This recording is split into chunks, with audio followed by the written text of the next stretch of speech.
Hello hi नमस्कार, तुमचं स्वागत आहे माझ्या मिनी ब्लॉगमध्ये। आज मी दाखवणार आहे तुम्हाला एकदम साधी आणि सोपी रेसिपी साबुदाणा खिचडी, खायला चविष्ट आणि एकदम छान। चला तर बघूया।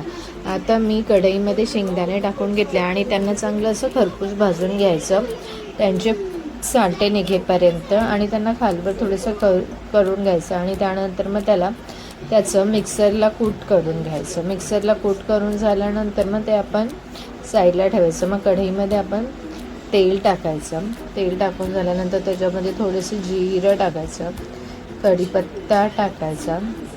कढीपत्ता टाकून झाल्यानंतर मग त्यामध्ये हिरवी मिरची टाकायची। हिरवी मिरची चांगली खालवर होऊ द्यायची आणि मग मीठ टाकायचं। मीठ टाकून झाल्यानंतर मग त्याला परत चांगलं खालवर परतवून घ्यायचं। खालवर परतवून झाल्यानंतर मग त्यामध्ये आपण साबुदाणे टाकायचे। साबुदाणे टाकून झाल्यानंतर परत आपण त्याला चांगलं खालवर परतवून घ्यायचं। साबुदाण्यांमध्ये पाणी नाही राहिलं पाहिजे, पाणी राहिलं तर मग ते चिकट होतात।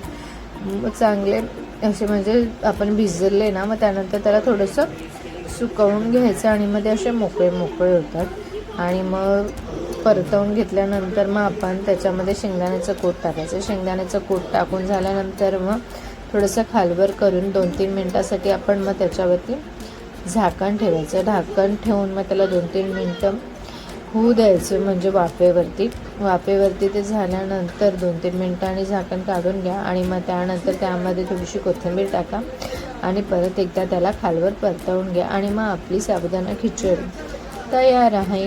खायला चविष्ट आणि एकदम भारी, खूप छान लागते। सकाळच्या नाश्त्यासाठी करायचे असते। मग आपण ब्रेकफास्ट आपला रेडी झाला। कसा वाटला तुम्हाला माझा मिनी ब्लॉग? लाईक करा, शेअर करा, सबस्क्राईब